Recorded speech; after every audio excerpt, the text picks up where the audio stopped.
A great railroad at work is a title full of meaning. The mightiest machines produced by human ingenuity are indeed useless unless guided and serviced by the intelligence and skill of man. We are, of course, very proud of our mechanical equipment, but we are prouder still of the men who keep it running. The New Haven Railroad is more than just ties, rails, and rolling stock.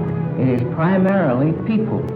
People whose skill, devotion, courage, and strict adherence to the finest railroad practices have made possible its record of safety, efficiency, and progress.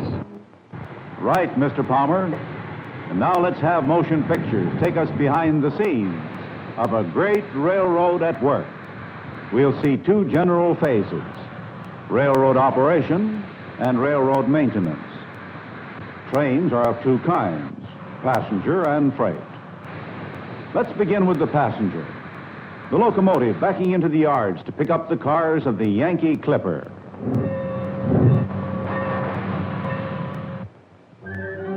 The cars, meanwhile, have been made ready for the passengers, and having them clean and sanitary is Rule A in the art of railroading.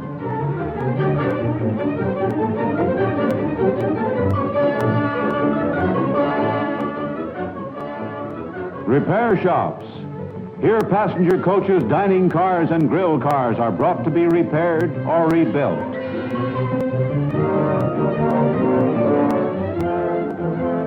They're put through the latest processes of cleaning and sanitation. There's an imposing background of work behind the picture of a smart, modern car in a passenger train.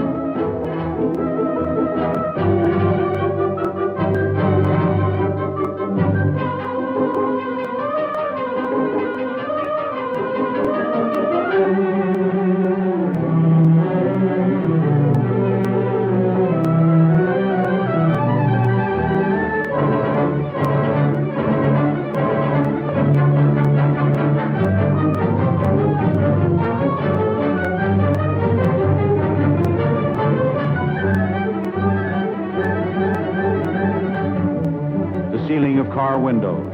And here we find a device of technical science to enable you to see better as you gaze at the scenery. Each streamlined window consists of two panes of glass held apart by rubber spacers. These rubber spacers seal the inner surfaces of the glass against the outside air.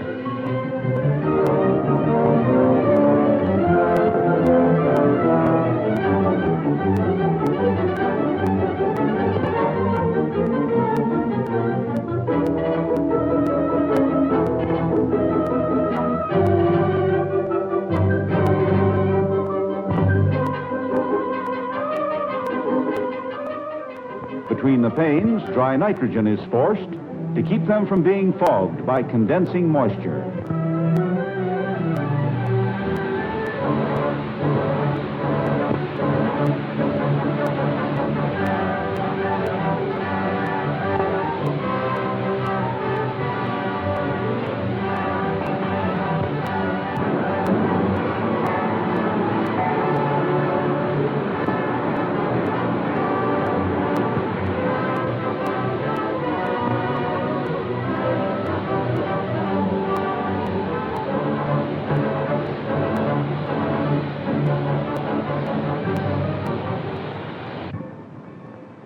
Into the yards backs the locomotive to pick up the cars.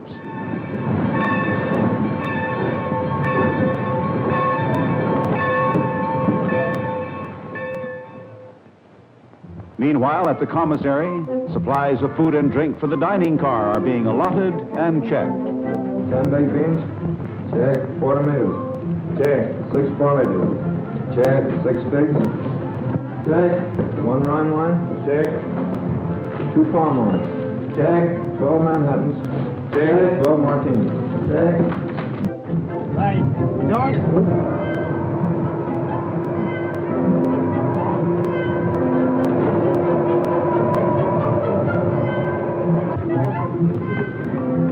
Have some chicken fricassee tonight.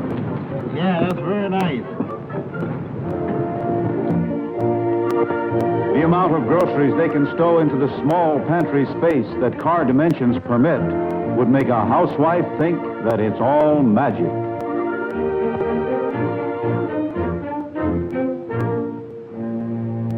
But then, as the ponderous locomotive backs gently and is coupled to the cars, we may reflect that there is a lot of magic in a railroad. The clipper pulls out of the yards on its way to the station. Everything timed to the second. On this railroad, hundreds of passenger trains are made up every day, in addition to hundreds of freight trains. They operate through southern New England day and night with a magic of timing.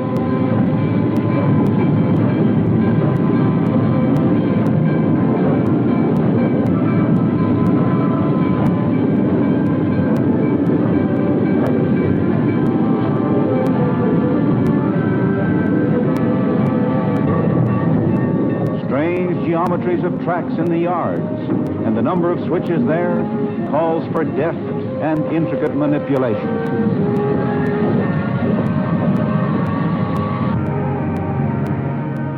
Into the station. The train can be controlled, air braked, by the rear trainman as well as by the engineer in front, a large factor of safety.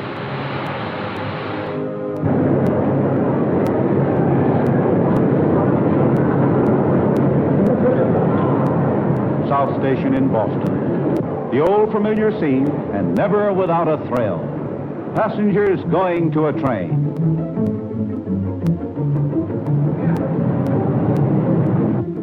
This is our little girl. She's going all the way You to take New York. good care of her. Certainly will, ma'am. Step right in. Bye, Mommy. Bye, darling.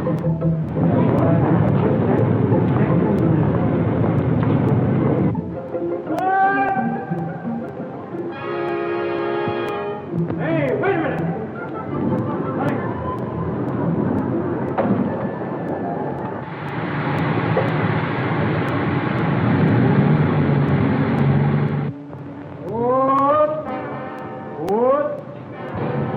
What?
Woman in Boston buying a bicycle for her nephew in New York, and he'll get it the next day.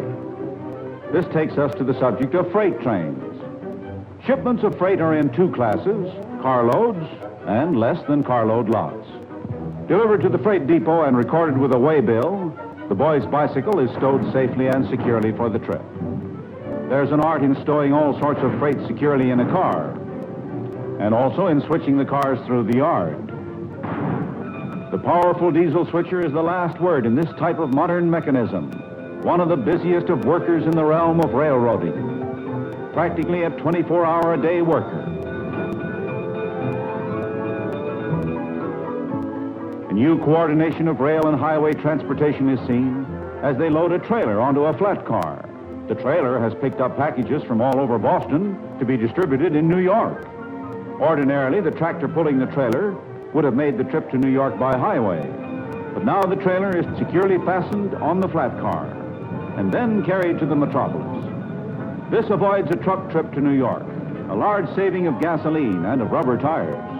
Mighty important in these days of wartime shortages with rubber tires rationed.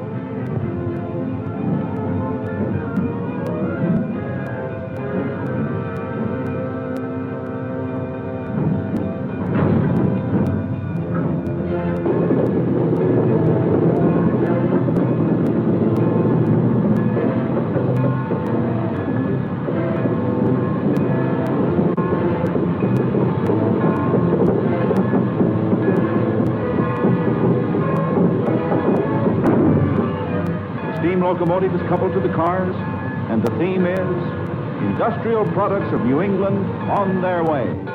They represent the work and skill of New England factories. Transporting them is an equal task of work and skill. The mighty system of operations embodied in the speeding freight train. And the rhythm of the rails seems to sing, New England at work, New England on the move.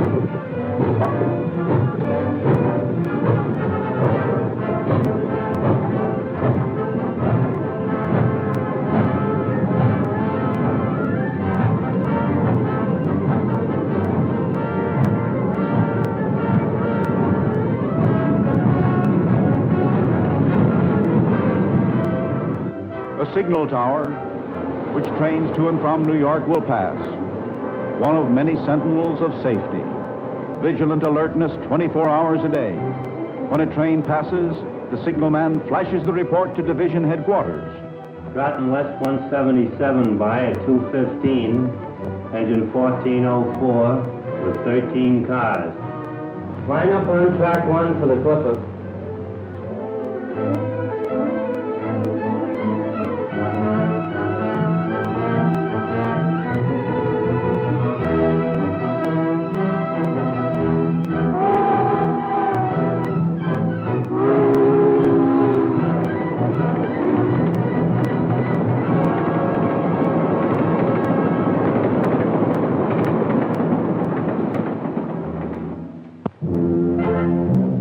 Angle intervenes.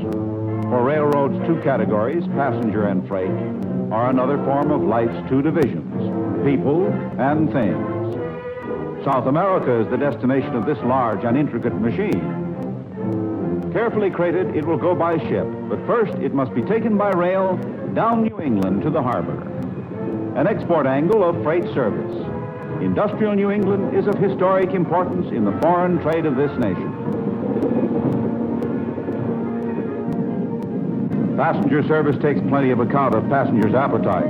The grill car is for the less formal meal than the diner provides.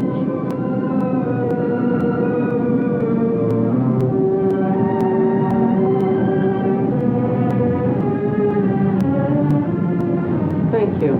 Items 1, 2, 3, and 4 correspond to those up on the board.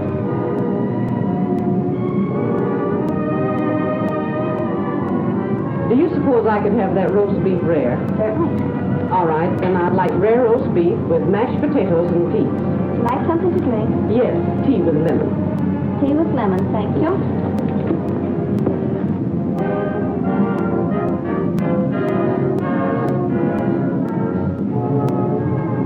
The dining car is a place of leisurely luxury, regaling yourself while the passing scenery provides entertainment. One broil Boston scrod. And the scrod is very nice today. One French fried potato, one lettuce and tomato salad, one coffee, one apple pie. How's your Boston scrod, French fried potatoes? Coming out.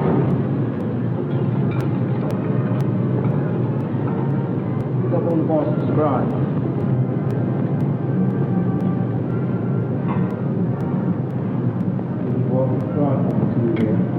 Thank you, Chef. Pepper soup, please.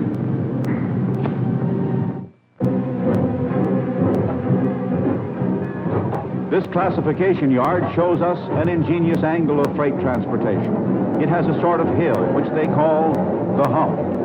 This hill is a key factor in what we'll see, the classification of freight cars. They are oiled while on the move, on their way up the hump. They go on to the top of the slope. The purpose of all this is to classify incoming trains so they can be reassembled as other trains, each to go to a different destination.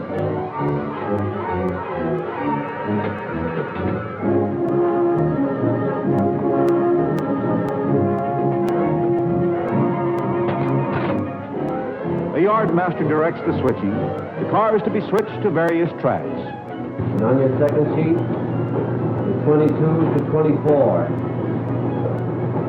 43 to 33, 48 to 13. At the top of the hump, cars are uncoupled, and they roll down by gravity.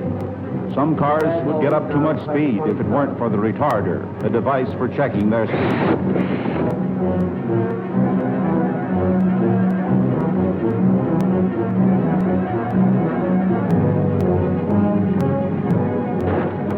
One every 26, car.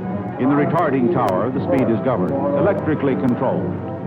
Switches direct the cars to the right tracks, where they join other cars to make new trains for other destinations.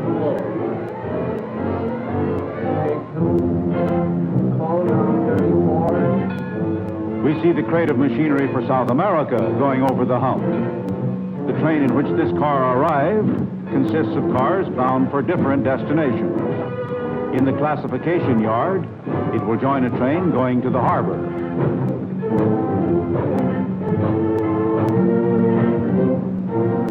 Less than carload lots are reclassified as this LCL transfer. Just as whole trains must be rearranged with reference to the destinations of the cars, so must individual consignments of merchandise in a car be rearranged with reference to their destinations.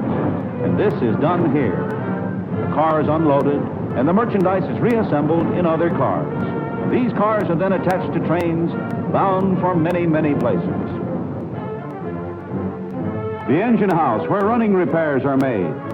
We see another phase of railroading, maintenance of equipment. There are light repairs made at many points on the railroad.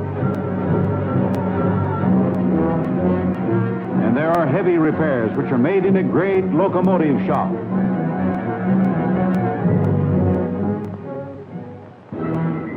Here's a ponderous fantasy of fire and steel, the mighty forge of a modern Vulcan. All locomotives are overhauled periodically. Each one, after going from 120,000 to 400,000 miles, is sent to the shop for a complete overhauling.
slip track is an oil track where overhauled locomotives get final tests. They can be driven many miles at all speeds forward and backward on a track that simulates conditions of speed. A monster locomotive, thoroughly overhauled, is a symbol of that factor so vital in all mechanics, all industry, maintenance. A mechanized army, for example, is as good as its maintenance, and so is a railroad. A locomotive must be serviced, and that occurs at many places along the line. It requires, for example, sand to give the big drive wheels traction when the rails are wet and slippery. And coal to be blown automatically into the firebox. The fireman just operates a lever. The coal pile is a mountain. Countless tons of the black fuel stored against any emergency, anything that might cause a shortage. The coal pile tells us that a railroad is not only a mover of things, it is also a buyer of things.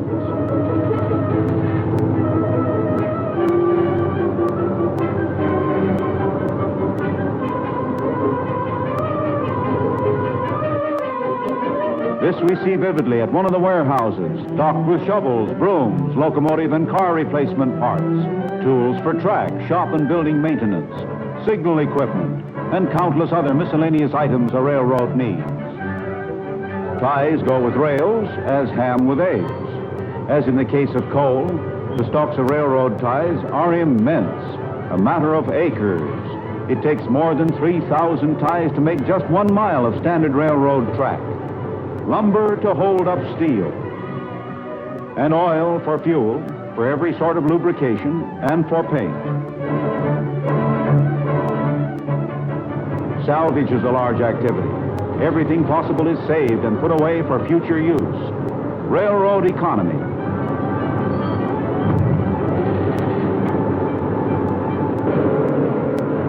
Laboratory tests for all vital materials purchased by the railroad. Metals, for example, are subjected to exacting tests. In the chemical laboratories, the magic of modern alchemy is applied to the checking of the materials in the interest of safety, efficiency, and economy. And there's research here to find new things, new combinations, new ways of applying chemical science to railroading. The micrometallograph camera analyzes many materials for railroading with ultra-modern science.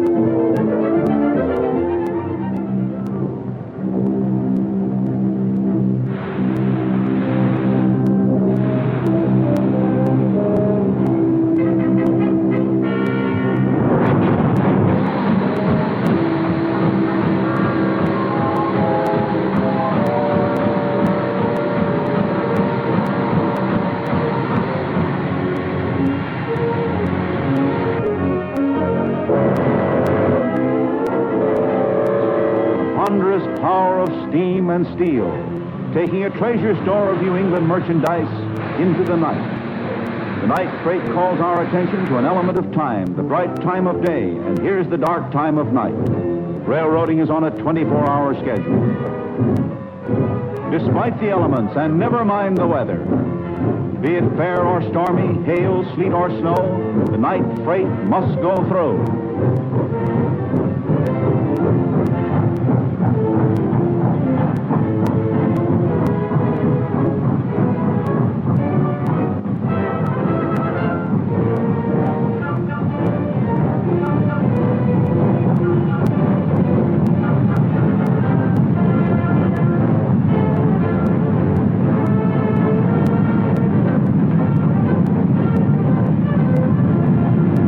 The conductor in the caboose keeps a record of all the cars.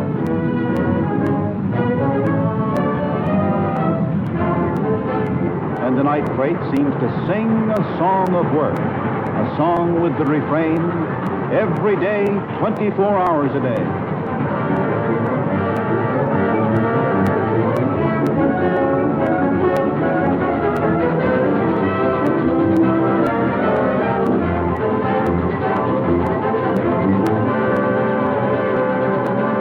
The Yankee Clipper, meanwhile, arrives at New Haven, and this brings a transformation from steam to electricity, from coal and fire to volts and amperes. The steam locomotive leaves the train. From Boston and from Springfield to New Haven, the motive power is provided by superheated steam.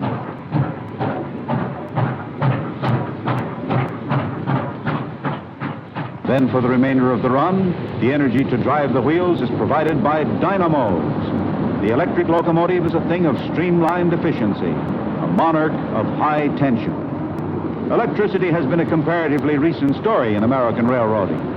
It began in 1895 on the New Haven Railroad, which pioneered in overhead high-tension lines.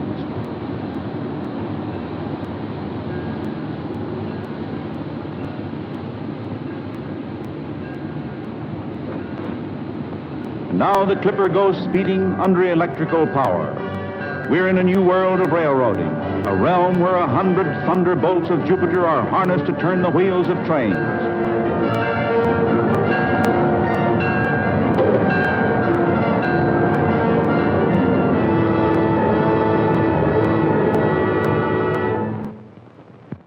The sources of electric power are coal and steam. And at this railroad-owned powerhouse, the boilers are 60 feet high. The heat meters register 2,000 degrees, generating steam with a pressure of 300 pounds to the square inch.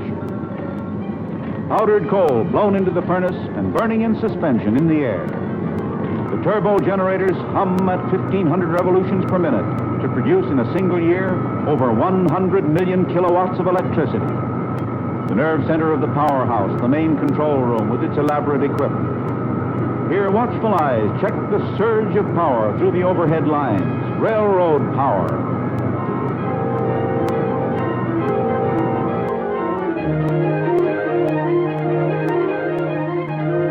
A masterpiece of roadbed construction and maintenance is this 4-track electrified right-of-way. Over it pass between 600 and 700 trains a day. The Yankee Clipper, now electrified, approaching the environs of New York, which means it will soon go underground because the tracks for miles proceed beneath traffic and beneath buildings of the metropolis. We pass into a subterranean world, a signal tower underground. Here more than 600 trains a day are guided in and out over the 107 tracks of Grand Central Terminal. 28 up H. 28 up H. 18 out C. 18 out B. 34 up C. 34 up E.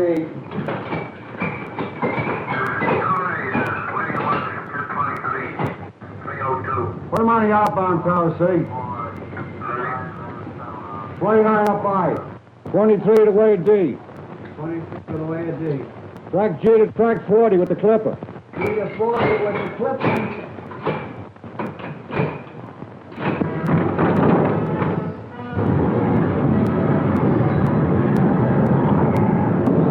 On time, as the train board indicates.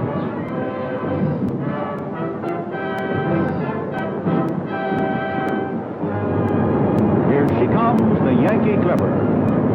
It's coming on the upper level. There are 2 levels of underground tracks for the trains that carry 42 million passengers in and out of Grand Central Terminal every year.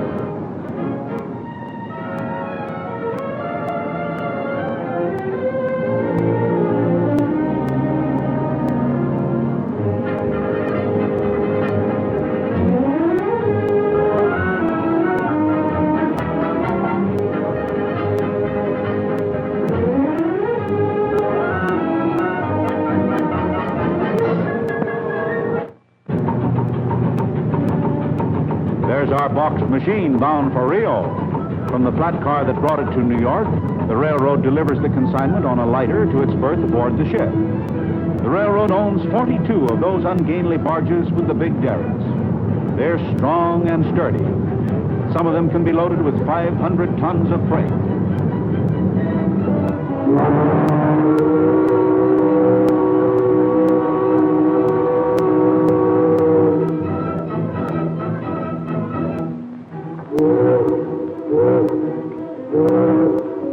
What about the tugboat? It's also railroad owned. The railroad owns 13 tugs. They're famous throughout New York Harbor. The railroad owns and operates many other pieces of marine equipment.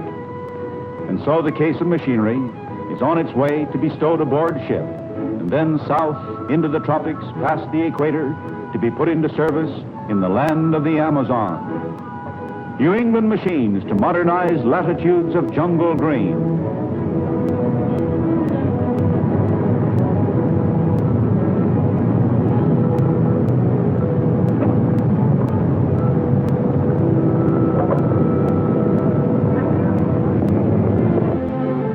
Douglas Sanders, 234 Western Avenue, New York. Check. Come on, That's the bicycle bought by Auntie in Boston for her nephew in New York.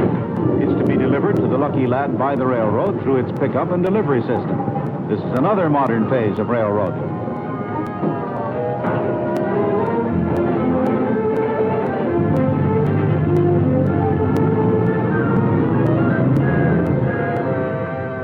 This is a water gateway for the interchange of freight cars between railroads. New York, the East River. When freight cars from New England are destined for points outside of New England, they may come here. They're to go over the lines of other railroads. And how is the transfer affected? We see a water phase of operation that you might not readily associate with a railroad. A car ferry, and the dock apron can be moved up and down to follow the tide. The car float arrives with cars from the New Jersey side. They're from points south and west and are destined for New England. Raw materials for the industries of New England. And the car float is locked to the dock apron.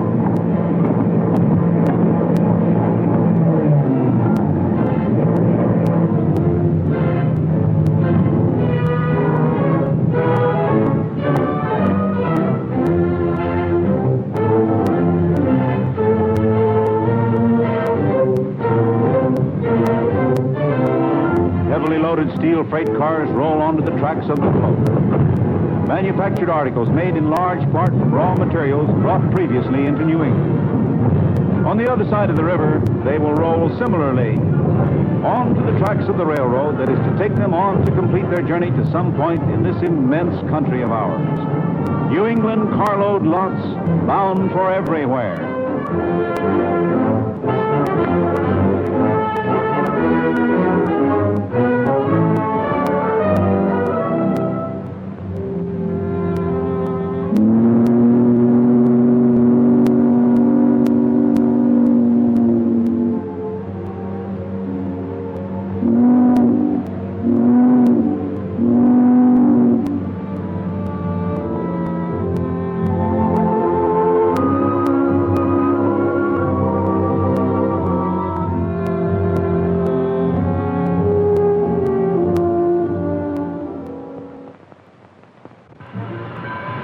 This is the New Haven Rail Gateway up in New York State. It's another point where railroads meet and where freight cars are interchanged. Those are cars loaded with merchandise for New England, raw materials, and perishable food. Packing house and dairy products from Chicago and Kansas City. Oranges and grapefruit from California and Arizona. Onions from Texas. Meat from Sioux City.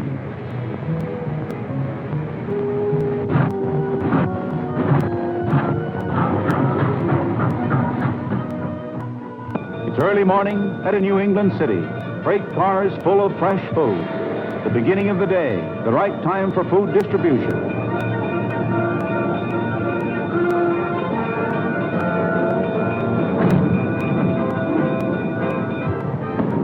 After cars are unloaded, they're pulled into the yards for inspection. Here a string of them are going to the yards to meet the keen eye of the inspector. Cars are carefully inspected at regular intervals.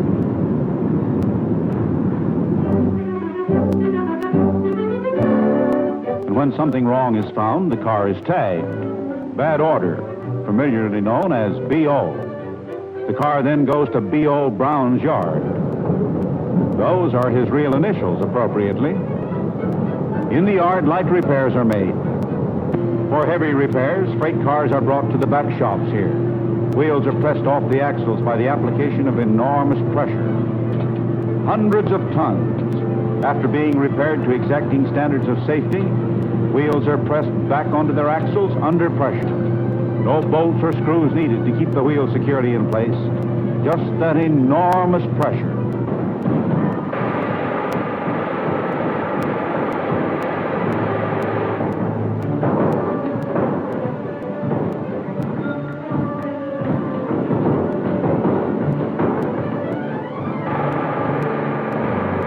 These pictures have shown us vast magnitudes of material and work. They have revealed to us a complicated industrial system in action, a system of many interlocking parts, operation and maintenance, passenger and freight, carload and less than carload lots, steam and electrification, light repairs and heavy repairs.